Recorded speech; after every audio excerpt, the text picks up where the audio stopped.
mission is to stop you and completely shut you down. Smack, runner, you're nothing but lies. Smack, runner, with weak alibis. Smack, runner, your game is through. Smack, runner, I'm talking to you.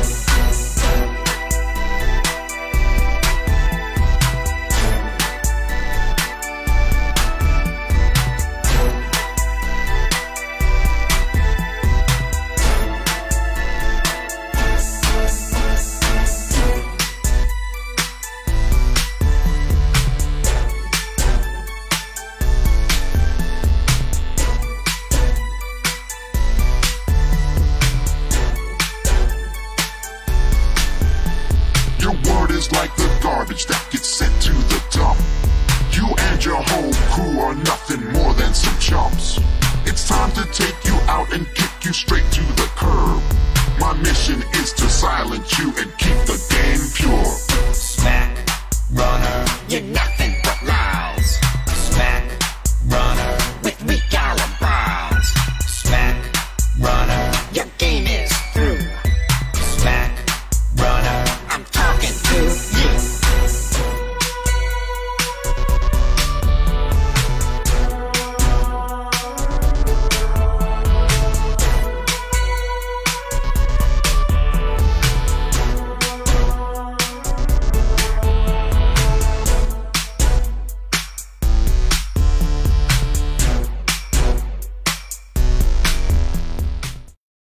Welcome back to The Truth is Viral, folks. My name is Bob Powell.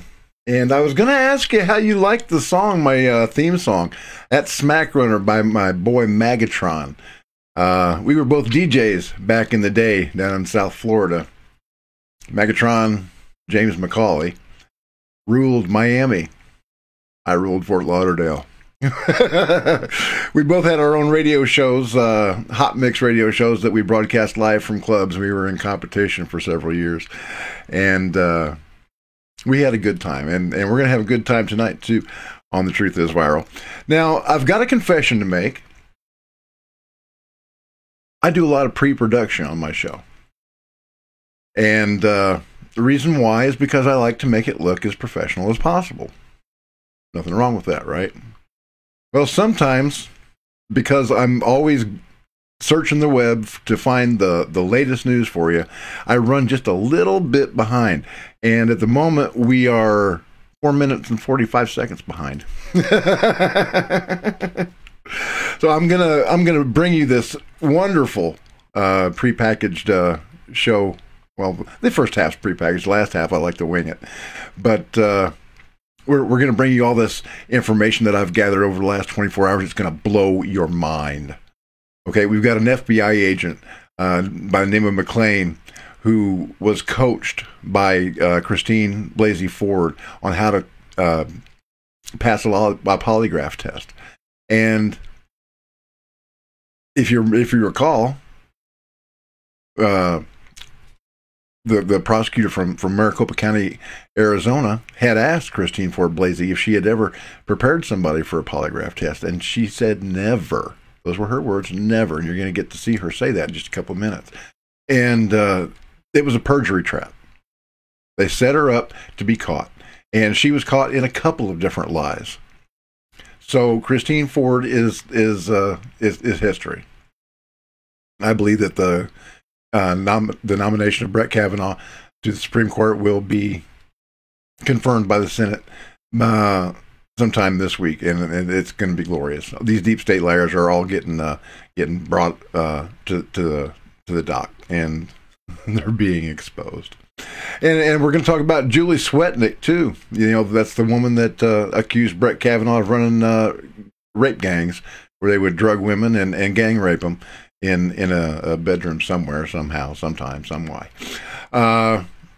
She's been caught and exposed too.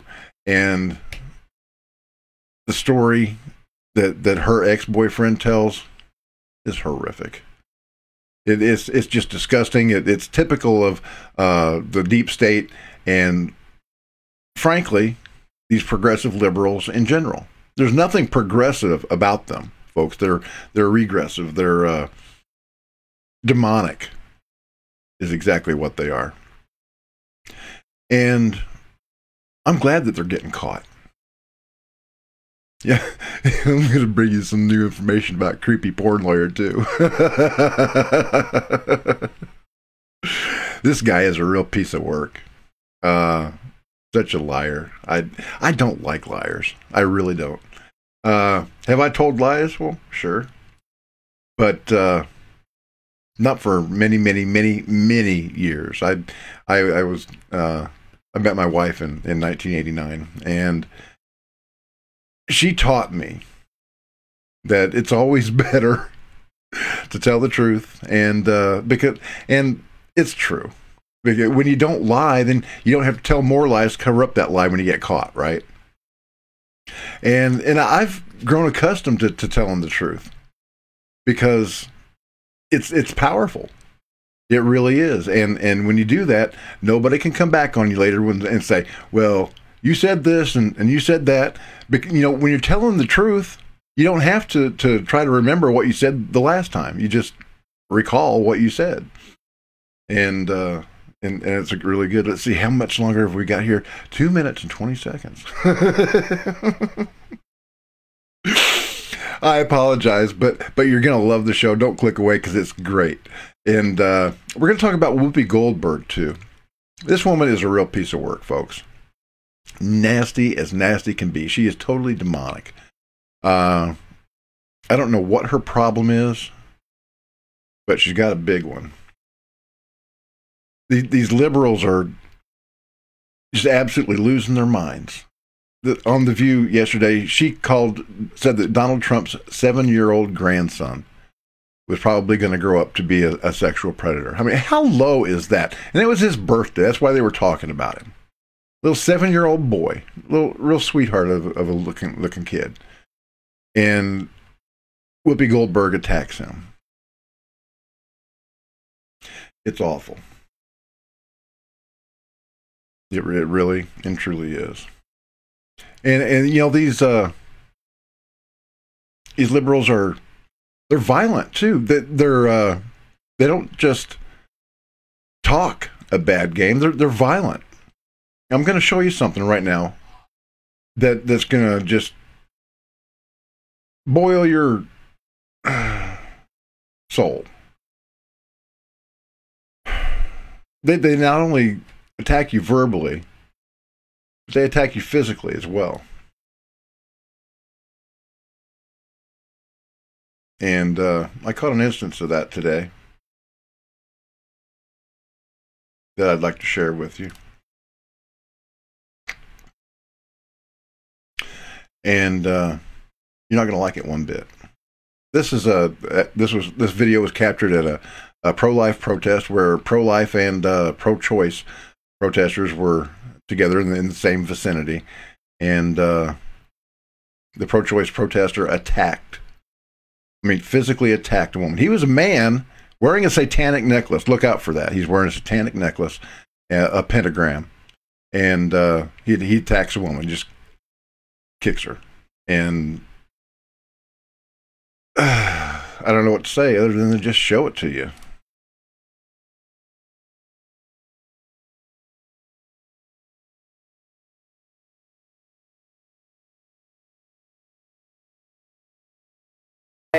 What? They actually have people filming you the whole time. Cool. Classic kill with kindness. Guess what? Hey, destruction of private property. It's against the law. Somebody gets raped by somebody, and they're like, I'm a 16-year-old and I can't have this baby. Think you should keep it? It's a baby. Yeah. If someone is raped and she gave birth and she decided to kill her 3-year-old child. I meant to get your phone. Someone call the cops. Meant to get your phone. Do not touch me. Someone call the cops. Folks, that's just disgusting. They'll attack women in the streets. What else will they do? I mean, you've seen all the pictures of the women and kids at Trump rallies that have been attacked, women bloodied, kids frightened out of their minds. These guys have absolutely lost every last bit of their ever-loving minds. And I've been saying for a while it's an ideological battle. Well, it's no longer an ideological battle. It's turning into a physical battle in the streets. And you need to lock and load. Ding! You know what that means? That means the render is done and I get to show you all this good stuff. Yeah, here we go. Let me just rock it up. Few clicks of the mouse and we will be there.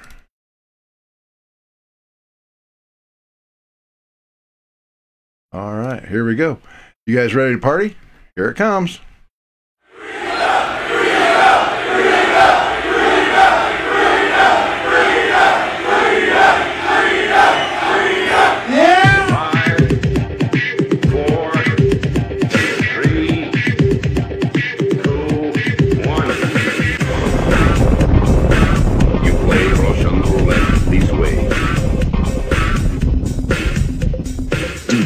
Places you don't talk about at parties. You want me on that wall. You need me on that wall. Keep that frequency clear. And now it's conspiracy. See, that should not be even entertained for a minute. That powerful people might get together and have a plan. Doesn't happen. You're a kook. You're a conspiracy buff. You're watching The Truth is Viral, the only news program on the internet trusted to deliver the truth since 2008. And now, here's your host, Mr. Bobby Powell. Welcome back to The Truth is Viral right here on the Liberty One Network. It's Wednesday, October 3rd, 2018. And folks, we've got a full show tonight. You're not going to believe this. We're just going to get right to it. Stunning revelations have come out of the FBI investigation that the Democrats insisted on having. And it just blows the accusers of Supreme Court nominee Brett Kavanaugh right out of the water. It really does. And it's also going to open them up to criminal liability. Yeah, they've had a really good time with this. Let's start with this first woman, this Julie Sweatt Nick, the one that claimed that Brett Kavanaugh was running gangs where, or running parties where they would drug women and then gang rape them. This woman just defies credibility, and turns out that she's suffering from from one of the symptoms of Trump derangement syndrome, which is projection. We've talked about projection on the Truth is Viral before. That's where people take their own sins and cast them on somebody else, right? Well, turns out that Julie Sweatt Nick enjoys sex with multiple men at once. Her boyfriend, Dennis Ketterer, a former Democratic candidate for Congress and weatherman for WJLA Channel 7 in Washington, D.C., sent a letter to the Senate Judiciary Committee about Julie Sweatt Nick. The letter, which was submitted as a statement to the committee under penalty of perjury, and Ketterer says that Sweatt Nick told him in the 1990s that she enjoyed sex with multiple men at the same time. Ketterer, who doesn't drink alcohol, says that he met Sweatt Nick at a bar on Wisconsin Circle. He was there to buy a soda after a goodbye party for a co-worker in 1993 and was having marital issues at the time. Sweatt Nick approached him, they developed a conversation, and ultimately a relationship. During the conversation about our sexual preferences, the letter reads, things got derailed when Julie told me that she liked to have sex with more than one guy at a time. In fact, sometimes with several at one time. She wanted to know if that would be okay in our relationship. I asked her if this was just a fantasy of hers. She responded that she first tried sex with multiple guys while in high school and still liked it from time to time. She brought it up because she wanted to know if I would be interested in that. Ketterer goes on to say that Julie never said anything about being sexually assaulted, raped, gang raped, or having sex against her will. She never mentioned Brett Kavanaugh in any capacity. Ketterer said that he's coming forward now due to the accusations against Judge Brett Kavanaugh, which, based on his experience with Sweatt Nick, he believes are false. On Wednesday, September 26th, I heard that Mr. Kavanaugh had a third accuser. When Julie's name was mentioned as the accuser, and due to that type of accusation, I was deeply troubled and felt a moral dilemma, Ketterer said.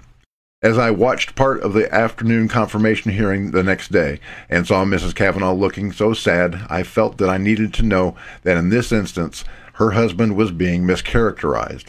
Based on my direct experience with Julie, I do not believe her allegations against Mr. Kavanaugh.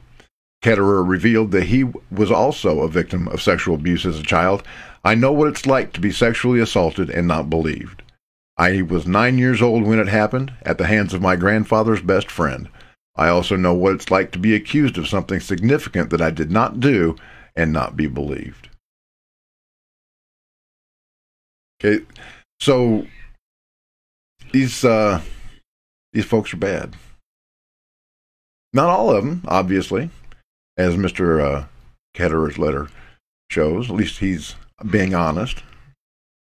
But folks, the liberal mentality, where if a woman sees a penis in public, well, it's sexual assault. But if a little girl sees a penis in her bathroom, well, that's tolerance. You can't say anything bad about that. But, you know, this kind of disgusting depravity goes back a long way. Remember Bernie Sanders and his paper in 1972, where he said that women fantasized about being raped by 3 men? Yeah, it's true. And just to prove it, and the irony is delicious here, we're going to go to Snopes right now. Normally, I don't believe anything that Snopes has to say. But just look at this headline. Okay, they're addressing the allegation. Did Bernie Sanders actually write in 1972 that women like to be gang raped by multiple men? And their verdict is true. In an article that appeared in the Vermont Freeman, Bernie Sanders published an essay where he said that a man goes home and masturbates, his typical fantasy. A woman on her knees, a woman tied up, a woman abused.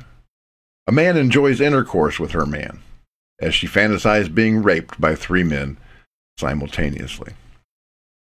These people are sick, folks. From the top to the bottom, they're sick. Normal people don't fantasize about that.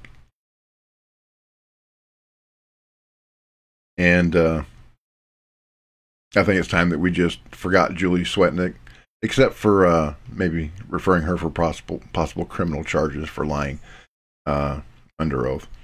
But what's even more disturbing came out today is that Dr. Christine Blasey Ford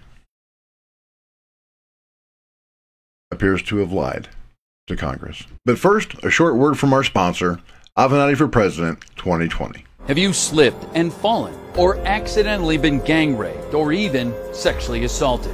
Even if you didn't really, you may be entitled to free publicity. At Avenatti and Avenatti, we troll for troubled women and exploit them for every ounce of earned media that we can manage. Remember that porn star you didn't really sleep with? Well, what are you waiting for? At Avenatti and Avenatti, we don't get publicity until you get publicity. Haven't suffered any high crimes or sex demeanors? No problem. Our team of publicity professionals will help trigger your memory until we find something suitably salacious for the major media to eat right up. We get you the publicity we deserve, because at Avenatti and Avenatti, we put the Avenatti back into Avenatti. Call 1-900-PORN-LAW to speak to an attorney now. It's 1-900-PORN-LAW. Calls are just $3,000 a minute. I hope you guys realize that was satire. Creepy porn lawyer doesn't have enough money to advertise on The Truth is Viral. I can't believe that guy's actually thinking about running for president. Can you imagine all the dirt that they could dig up on him?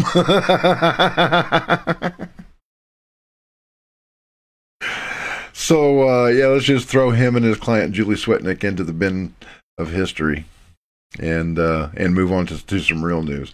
Because Congress set a trap for Dr. who's not a doctor, Christine Blasey Ford, when she testified last week against Brett Kavanaugh, making all kinds of outrageous allegations. And let's just go and watch her lie. And then I'll show you the brilliance of the questions being asked by the prosecutor, the sex crimes prosecutor from Maricopa County. Have you ever had discussions with anyone besides your attorneys on how to take a polygraph? Never. And I don't just mean countermeasures, but I mean just any sort of tips or anything like that.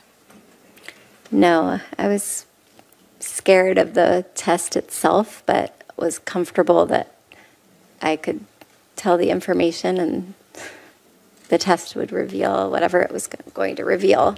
I didn't expect it to be as long as it was going to be, so it was a little bit stressful. Have you ever given tips or advice to somebody who was looking to take a polygraph test? Never. You know, folks, a good lawyer never asks a question unless they already know the answer. That's pretty much standard practice and common wisdom. And they had the answer. All right. And it was released late last night. And it's being reported here at the Conservative Treehouse. Seems like in a letter released late last night from a former boyfriend of Christine Blasey Ford, there was a name curiously not redacted. The name of Monica McClean, who was revealed as a lifelong friend of Mrs. Ford, who she helped with polygraph preparation. The media has begun to focus on the letter as outlining a lie told by Miss Ford during recent congressional testimony. Here's the letter from the boyfriend. I first met Christine Blasey Ford in 1989 or 1990 in California. From 1990 to 1991, I was just friends with Ford. From approximately 1992 to 1998, I was in a relationship with Dr. Ford. I found her truthful and maintained no animus towards her. During our time dating, Dr. Ford never brought up anything regarding her experience as a victim of sexual assault, harassment, or misconduct. Dr. Ford never mentioned Brett Kavanaugh. During some of the time we were dating, Dr. Ford lived with Monica McClean, who I understood to be her lifelong best friend. During that time, it was my understanding that McClean was interviewing for jobs with the FBI and the U.S. Attorney's Office. I witnessed Dr. Ford help McClean prepare for a potential polygraph exam. Dr. Ford explained in detail what to expect, how polygraphs worked, and helped McClean become familiar and less nervous about the exam. Dr. Ford was able to help because of her background in psychology. Dr. Ford and I lived together while we were dating and stayed together in a long-distance relationship when Dr. Ford moved to Hawaii sometime around 1998. I'm not sure of the particular year, and it might have been a little bit earlier or later. While visiting Ford in Hawaii, we traveled around the Hawaiian Islands, including one time on a propeller plane. Dr. Ford never indicated a fear of flying. To the best of my recollection, Dr. Ford never expressed a fear of close quarters, tight spaces, or places with only one exit. I assisted Dr. Ford with finding a place to live in California. She ended up living in a very small, 500-square-foot house with one door. Despite trying to maintain a long-distance relationship, I ended the relationship once I discovered that Dr. Ford was unfaithful while living in Hawaii. After the breakup, I took off her credit card that we shared. I took her off the credit card that we shared. But nearly 1 year later, I noticed Dr. Ford had been charging the card and charged about $600 worth of merchandise. When confronted, Dr. Ford said that she did not use the card, but later admitted to the use after I threatened to involve fraud prevention. I did not speak again to Ford until about 2002, when Ford contacted me briefly. After that, I hadn't thought much about it until I saw her story in the Washington Post on Sunday, September 16, 2018. I do not want to become involved in this process or current investigation, but want to be truthful about what I know. And they have redacted his name. But they didn't redact the name of Monica McClean. Monica McClean is one of the signatories of a letter from the Holton Arms class of 1984 that's supposed to bolster the credibility of Dr. Ford. And it reads, "To the United States Congress, we of the Holton Arms class of 1984 are writing on behalf of our friend and classmate, Dr. Christine Blasey Ford, to attest to her honesty, integrity, and intelligence, and to contend that her decision to provide information pertaining to a sexual assault is not a partisan act. It is an act of civic duty, and the experience she described in her letter needs to be seriously considered. We represent all parties, and we support Christine bringing this matter forward. Christine has had to weigh the personal cost of sharing her experience against her own conscience. We recognize that this has been an extraordinarily difficult decision and admire her courage for being willing to speak her truth when it would have been easier to stay silent. As sexual assault violates a woman's most fundamental rights, it must be considered a failure of character at any age, regardless of the subsequent accomplishments and power attained by the offender. It should not be dismissed by his youthful bad judgment, however aberrant it may be. In light of Christine's experience, we hold our elected officials responsible for conducting a more thorough and comprehensive review of this Supreme Court nominee. Having taken this courageous step, Christine deserves your due consideration on this serious matter. We stand with our friend Dr. Christine Blasey Ford and admire her honesty and resolve on behalf of our nation. And it's signed by all of the members of her high school graduating class, including Monica McClean. That's significant because, as you recall from the letter from her boyfriend of 6 years, Christine Blasey Ford and Monica McClean have been lifelong friends, and he said that he saw her coach McClean on how to pass a polygraph test, and their relationship goes back all the way to high school. Check this out. Continuing with the article at the Conservative Treehouse, Monica McClean and Christine Blasey Ford are lifelong friends. Obviously, they've known each other since their high school days at Holton Arms, and both have lived together as roommates in California after college. Their close relationship is cited by Mrs. Ford's former boyfriend of 6 years. Miss Monica McClean retired from the FBI in 2016, apparently right after the presidential election. Her current residence is listed at Rehoboth Beach, Delaware, which aligns with public records and the serendipitous printed article. Now, where did Miss Blasey Ford testify that she was located at the time that she wrote the letter to Dianne Feinstein that was accusing Judge Brett Kavanaugh? Well, according to the transcripts, Prosecutor Mitchell asked, "The second is the letter that you wrote to Dianne Feinstein dated July 30th of this year. Did you write that letter yourself?" Ford replied that she did. Prosecutor Mitchell said, "Since it's dated July 30th, did you write it on that date?" And Ford replied, "I believe so. It sounds right. I was in Rehoboth, Delaware at the time. I could look into my calendar and try to figure it out." Mitchell asked, "Was it written on or about that date?" Ford says, "Yes, I traveled. I think the 26th of July to Rehoboth, Delaware, so that makes sense because I wrote it from there." And Mitchell asked, "Is the letter accurate?" Ford says she'll take a minute to read it. Now, why would she need to take a minute to read a letter that she had written? Didn't she remember the script that she had been given to spew? Let's go back to this and continue. So we have Dr. Blasey Ford in Rehoboth Beach, Delaware on 26 July 2018. We've got her lifelong BFF, Monica McClean, who worked as attorney and public information officer in the DOJ FBI at Rehoboth Beach, Delaware, apparently at the same time that she wrote the letter to Senator Dianne Feinstein.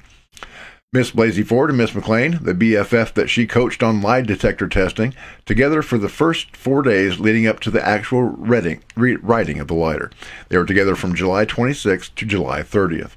So it would appear that Miss Blasey Ford was with Miss Monica McClean, the retired FBI agent and former New York field office spokesperson at the time that she wrote the letter to Senator Dianne Feinstein.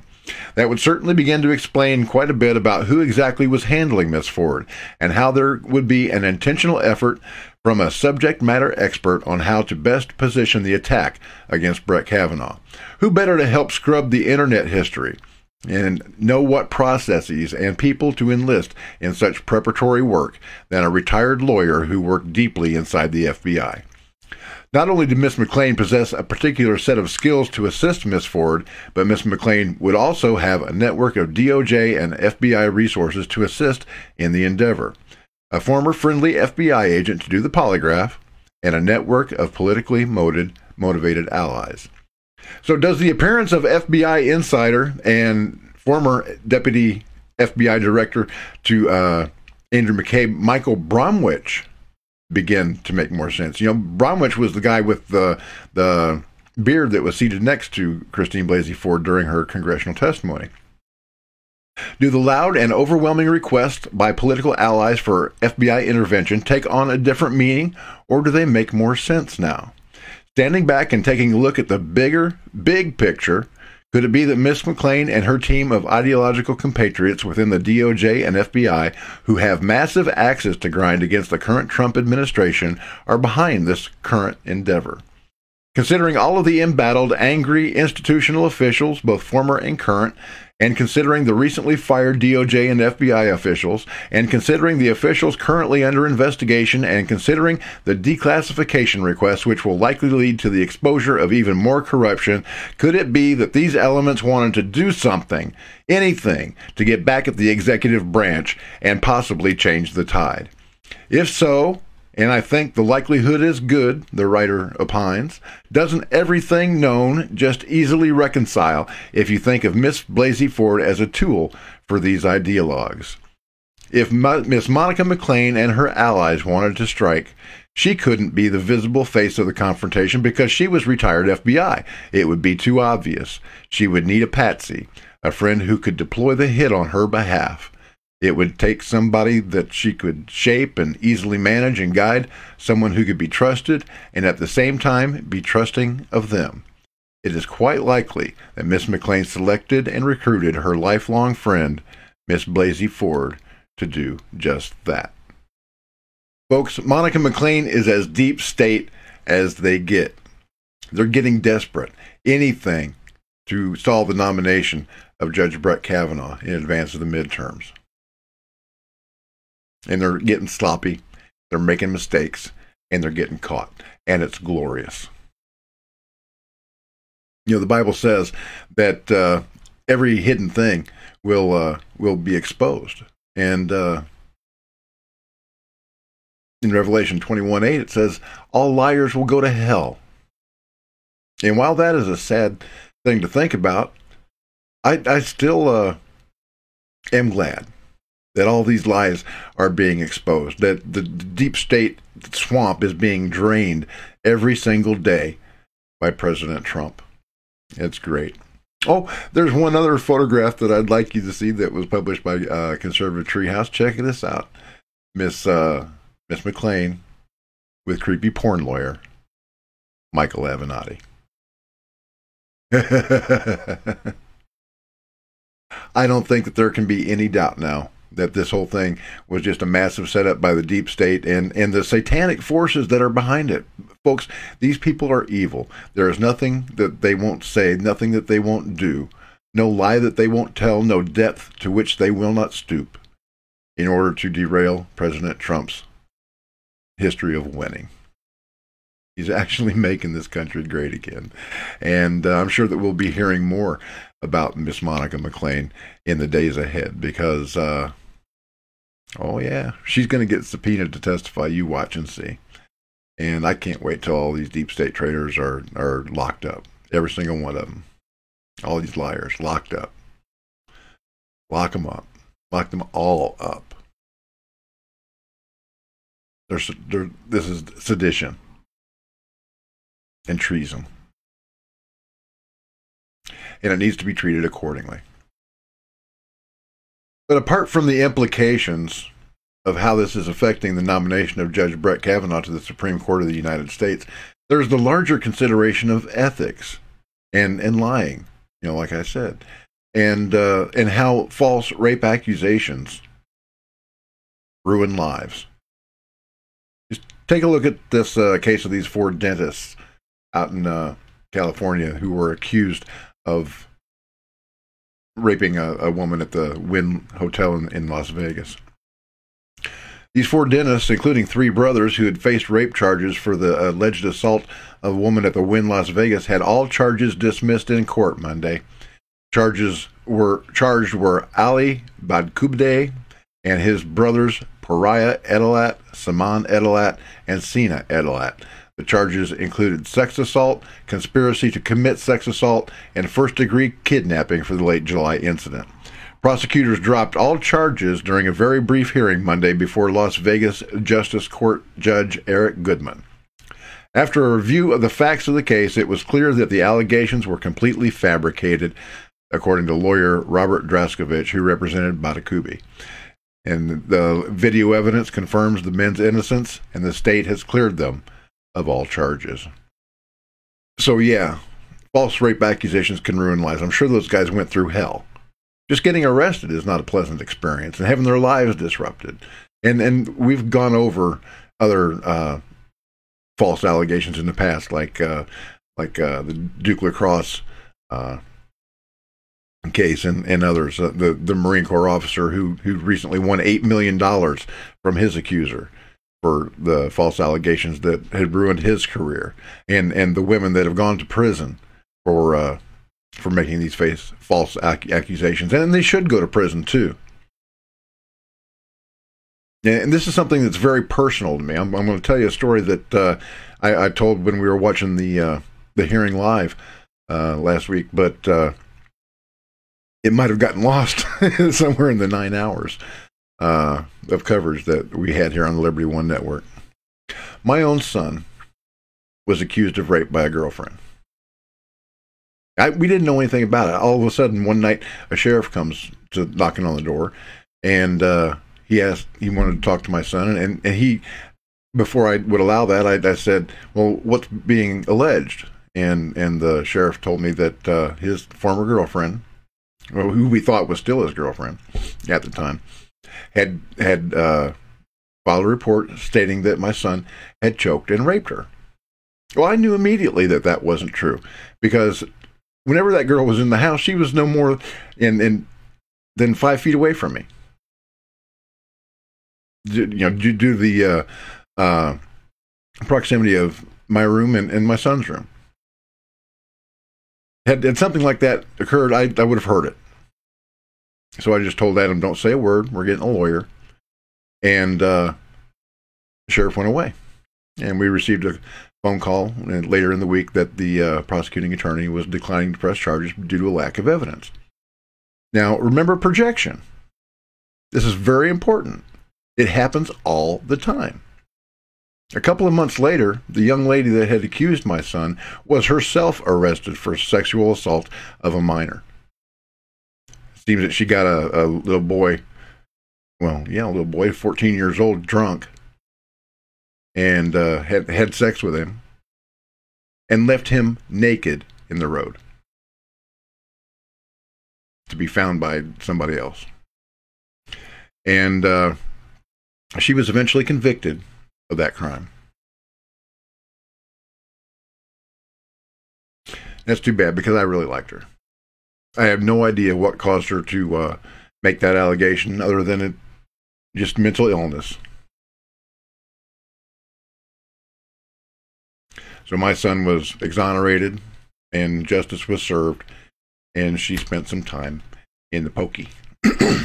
Not a whole lot, mostly community service, but maybe she'll have learned her lesson, and she won't do that again. So yeah, false rape accusations not only ruin lives, they lessen the experience of people that have actually been assaulted, and it makes it harder for them to be believed. So, Me Too movement, stop it. Go after some real predators, like the 264 congressmen and their aides that have been before ethics committees and had to pay out a total of $17 million to victims of assault and discrimination.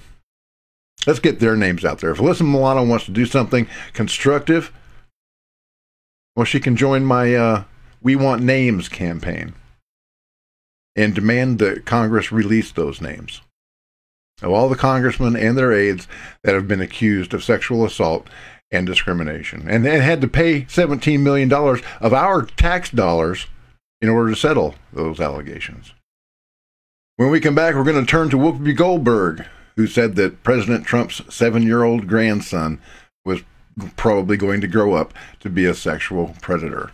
This woman is disgusting, and we're going to excoriate her in 60 seconds. You stand by. I'm Pete Santilli, and you're watching The Truth is Viral. Do not click away. We'll be back with more in just a moment.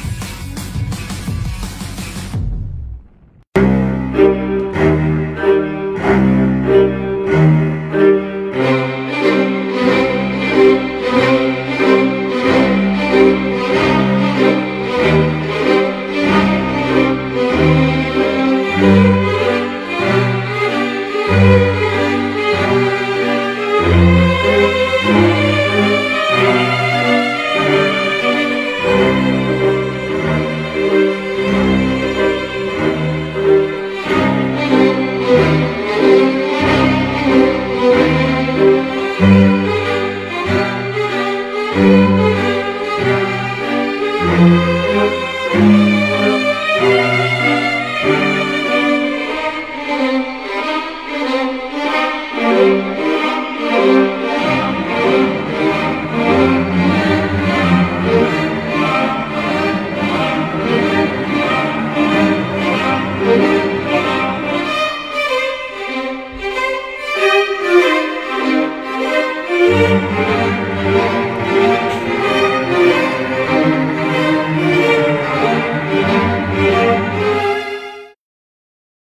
can find out how to support The Truth is Viral in the video description below.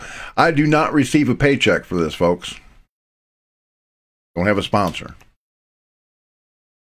I do this solely to bring you the truth, but it does cost money, and I could use your help to help defray expenses like the lights and all this gear that I've got that I use to bring you The Truth is Viral every Monday, Wednesday, and Friday night at 7 o'clock here on the Liberty One Network. It costs money. I literally need help to keep the lights on. So please go to the paypal.me/thetruithisviral link in the video description below and hit me up with whatever won't put you out.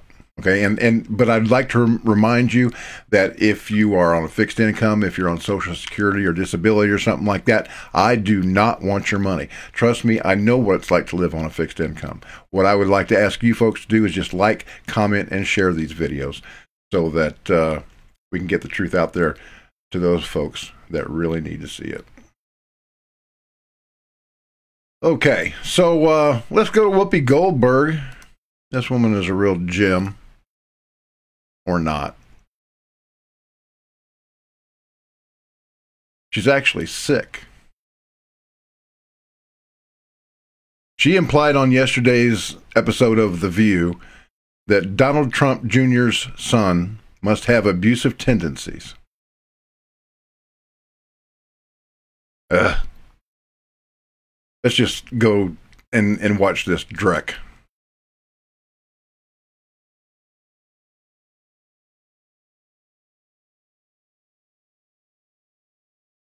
Jr.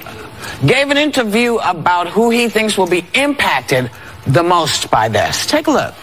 Right. I got boys and I got girls. And when I see what's going on right now, it's scary for all things. I mean, I wouldn't want who are you scared most for, your sons or your daughters? I mean, right now, I'd say my son. The other problem is that for the people who are real victims of these things, when it is so obviously political in cases like this, it really diminishes the real claims. What? Everybody says that Christine Blasey was so believable, so Very incredible. Except him. Even his father. His own father said it, yeah. Which was amazing. Well, I mean, it's like, why would her... Well, let's think about it this way. Is he concerned about this happening to his sister? Someone doing something like this to his sister? More his brother. Or he's worried about. You know, or he's worried about his children. His kids are little, I think, 9 and 5. Yeah. So, I mean, you only worry about this for your child if you think your child has these tendencies. If your child is not someone who's assaulting people, it shouldn't be a concern for you. Not necessarily, though, right? Isn't that the point in a not tactful way he was trying to make? And what I think a lot of people are concerned about today is you could be accused when you've been raised the right way, when you did nothing in that situation. We have countless examples where that has happened. Really? Like who? Well, like the Duke lacrosse players, for example. Oh, that's one. But I grew up, I knew stories of that happening, where I had a crazy friend in high school, and she would rally the girls around a guy that she was dating. We all hated that guy, and come to find she was the one that needed serious help. I just think it opens up the conversation to say evidence matters. Well, we should hear women, but jump and believe before we know. Yeah, but the problem with that, Abby, is that sometimes there is not always forensic evidence in these cases. And I've tried a lot of cases with no forensic evidence, and it's just a woman's story and a man's story, and you have to determine who is credible. I will say this, he's working from the wrong premise. He's working from the premise that Dr. Ford is falsely accusing Brett Kavanaugh. And when you look at the stats, and I think it's really important for people to educate themselves, as you know, again, rape is the least reported crime in the country, and on top of that, less than 2%, it's about 2% of those allegations are false. So when you look at it statistically, it's very rare for a false accusation to have been made, except when it's a black boy, because generally black men, although 13% of the population, population in prison that are innocent is about 43%. Well, she didn't accuse Dr. Ford didn't accuse him of rape, though. No, it's attempt rape. Yes, it's attempt rape. That's what she's accusing him of. That's what she's saying. And to this point, we still don't have hard evidence on either side. And you're not going to have it. You're not going to have hard evidence. This is a conversation we have been having for months, and talking about the fact that being open to the fact that you need to do the investigative work. That's why I say women need to come forward. You need to designate 3 people you can go to. If anything ever happens, have 3 people you can tell. Right. You have to have something where you can bring somebody along with you and say, I told her, and this is my corroborating witness. This did not come out of the blue. We are finding that everybody says, well, you know, this happened so long ago, we didn't do a rape kit, we didn't do this. But to me, when he's saying he's worried, you know, I worry about a lot of things. I worry about crazy people saying crazy things. Well, you should be worried about crazy people saying crazy things. I'm worried about that too, because they say it all the time. You know, Whoopi, this is a nation of laws.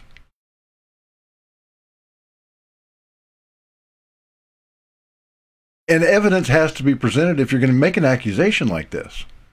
You can't just say, well, I told this person 30 years ago, and then ruin a man's life.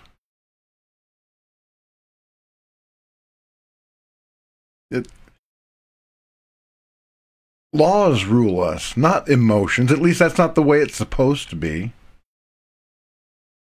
If they want to whip up emotions, they're doing it. I've been watching the internet. I watch liberals and I watch conservatives, and their lies, the lies that are coming from the liberal left, are about to jump up and bite them. You know, you can only poke a bear with a stick for so long before he turns around and bites you right in the ass. Well, Donald Trump Jr. took exception to Whoopi's comments, saying, instead of insinuating that my sons are potential future abusers, you might want to explain why you defended actual child rapist Roman Polanski.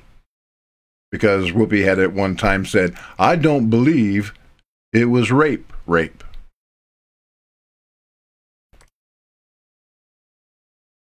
For those that don't remember, Roman Polanski was convicted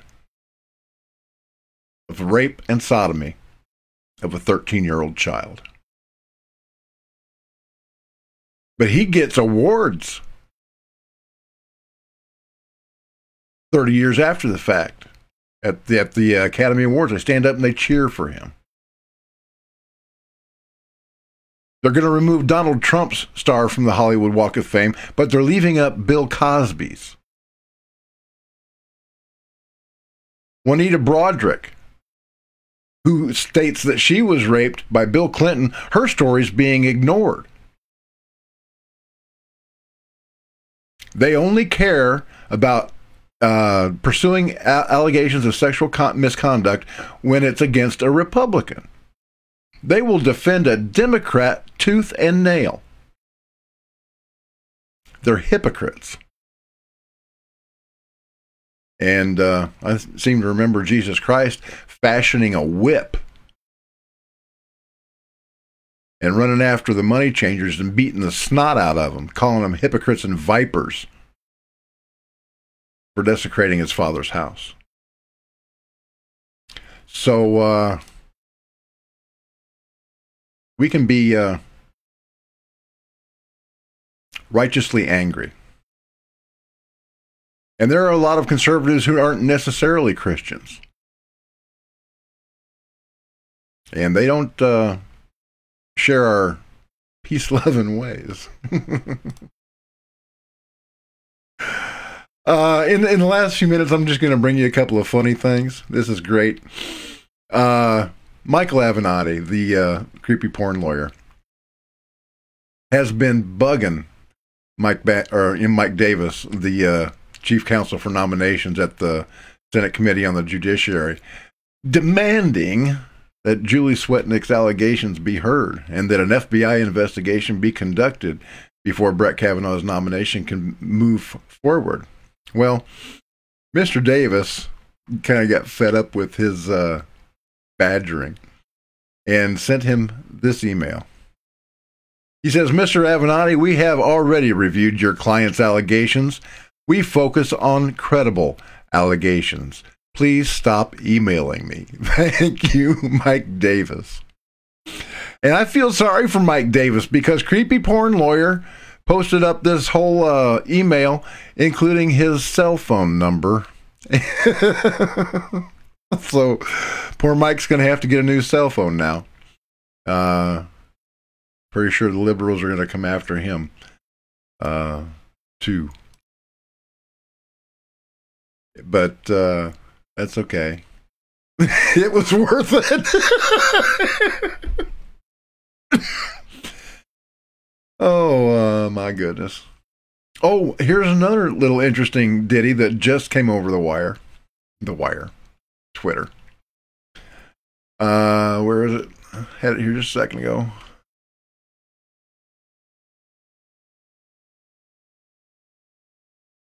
Oh, yeah, here we go. Remember the polygraph test that we were talking about earlier? The one that Christine Blasey Ford allegedly took in Rehoboth Beach? Well, might not have been her that took the test. Check this out. Did McClean take the polygraph test for Ford? That's the questions asked by Cheery54. It certainly looks like it. They've got different skin tones, different bone structures, a big difference in weight.